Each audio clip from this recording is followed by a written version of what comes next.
El contenido de este video es meramente informativo. Dará una breve pincelada del sistema educativo en Colombia y de la situación en cuanto al tema de inclusión educativa. Al ser un tema tan amplio, el video servirá de abrebocas y dejará las puertas abiertas para quien quiera seguir investigando. Colombia, país dividido en 5 regiones, que a su vez está dividido en 32 departamentos, cada uno tan diverso y variado, tanto por su ubicación geográfica, piso térmico o paso a través de la historia. Esto en definitiva afecta de manera muy diferenciada a cada persona y cómo se comportan. La diversidad en Colombia no solo está en la fauna y la flora, también está en cada individuo que la compone y la enriquece. Se ve en cada cultura tan diferenciada con sus costumbres y tradiciones. Todo esto hace de Colombia un país único, tan único como lo es cada colombiano. Sabiendo esto, podríamos asumir que la educación en Colombia es igual de diversa, o que mínimamente acepta su diversidad como una herramienta para que todos obtengamos una educación de calidad, sin importar las diferencias que tengamos. ¿Verdad? La respuesta a esta duda no es tan sencilla, y para poder entender un poco mejor la situación de Colombia en cuanto a inclusión, necesitaremos saber un poco más de historia.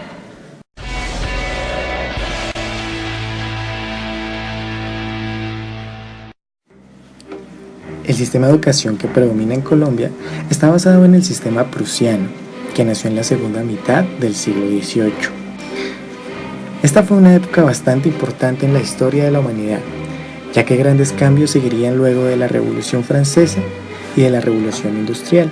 Uno traería cambio político y el otro económico y productivo.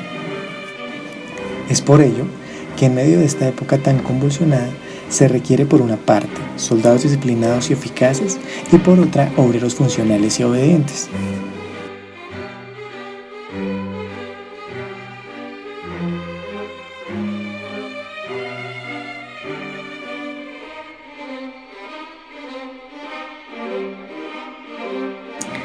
Es así que en Prusia, a finales del siglo XVIII e inicios del siglo XIX, da inicio el diseño de una escuela que pudiera cumplir con los requisitos monárquicos, partiendo de una educación que fuera obligatoria, pública y gratuita.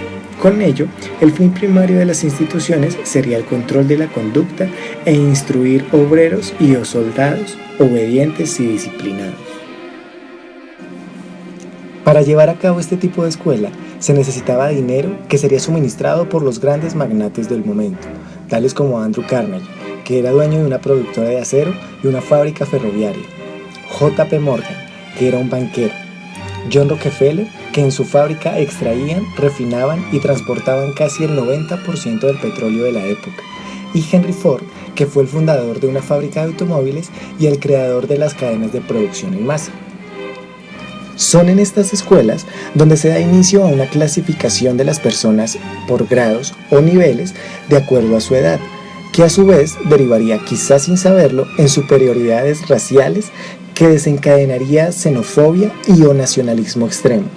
Además de esta división, como si no fuera poco, también se establecería una selección de personal basada en las capacidades que demandaba el sistema.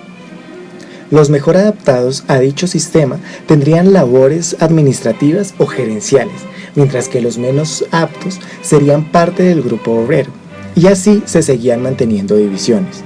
Los juicios de valor dejarían de lado cierta población que con los estándares de la época no era tomada en cuenta en estos centros de enseñanza.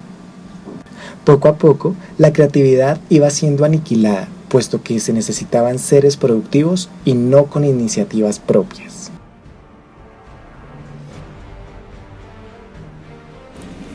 Este modelo se fue expandiendo por todo el mundo en el transcurso del siglo XIX, y a finales de siglo se puede decir que toda Latinoamérica contaba con este modelo. En cuanto a Colombia, es difícil seguir el rastro, pero a través de la Constitución colombiana podemos hacernos una idea de la evolución de la educación en el país.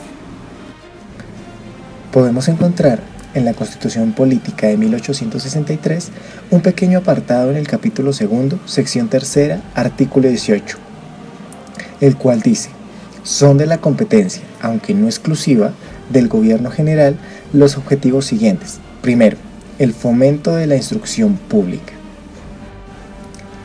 En la siguiente Constitución de 1886 amplían un poco más la forma en la que se impartiría la educación en el país. Y acá vemos la marcada influencia del sistema prusiano. Lo podemos ver en el título tercero, artículo 41, el cual dice: la educación pública será organizada y dirigida en concordancia con la religión católica. La instrucción primaria, costeada con fondos públicos, será gratuita y no obligatoria. Y por último, tenemos la Constitución de 1991, que es mucho más específica en el título 2, capítulo 2, en los siguientes artículos. Artículo 67. Nos habla del derecho a la educación en el país, de cómo todos sus habitantes deben recibir educación y de cómo el gobierno debe velar para que esto se cumpla. Además, vemos quiénes pueden impartir la educación y también vemos la separación de grados y el tiempo que debe durar dicha educación. Artículo 68. Acá vemos qué establecimientos educativos deben velar por la educación y bajo qué parámetros pueden impartirla. Además de ello, el Estado debe procurar que todos los docentes estén capacitados para ejercer su cargo. Al final de este artículo, vemos una parte que dice: la erradicación del analfabetismo y la educación de personas con limitaciones físicas o mentales o con capacidades excepcionales son obligaciones especiales del Estado. Lo cual cabe preguntar bajo qué situaciones se considera una educación especial. Para este punto, podemos hojear la sentencia T-139/13 hecha por la Corte Constitucional de Colombia, que aclara en qué casos la educación especial es una opción.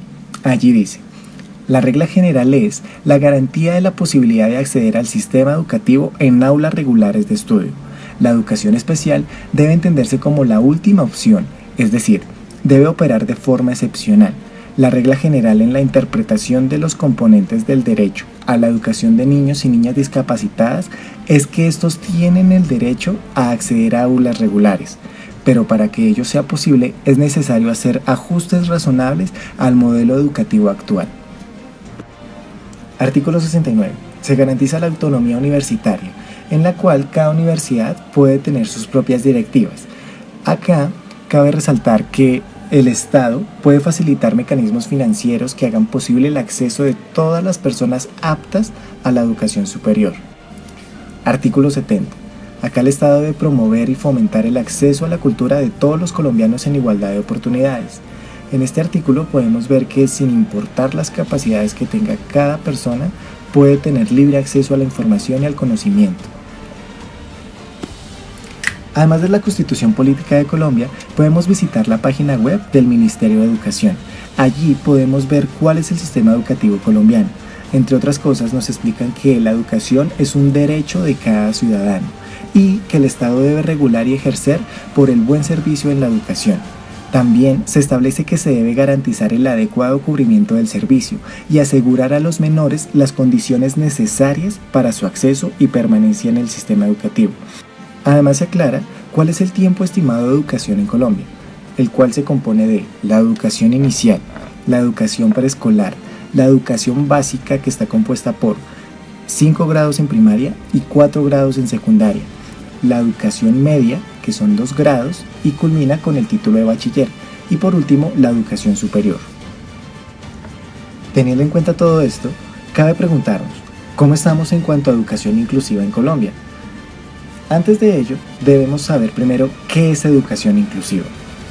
Según el Ministerio de Educación y Ciencia de España, la educación inclusiva implica que todos los jóvenes y adultos de una determinada comunidad aprendan juntos, independientemente de su origen, sus condiciones personales, sociales o culturales, incluidos aquellos que presentan cualquier problema de aprendizaje o discapacidad.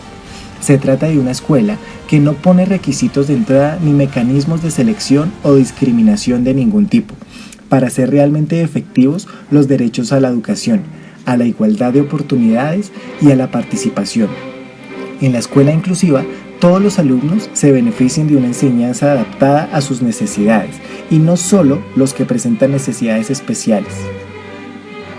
Es así que, a pesar de la marcada influencia del sistema prusiano en el sistema colombiano, podríamos tener en cuenta todo lo que hemos revisado y, en teoría, todo está concebido para que Colombia tenga una educación inclusiva y óptima, pero la realidad es muy diferente a pesar de tener el apoyo del Estado y la legislación. Mientras que el sistema educativo se mantenga estático, sin ningún progreso o cambio en el modelo educativo, la educación inclusiva será un proceso tardado.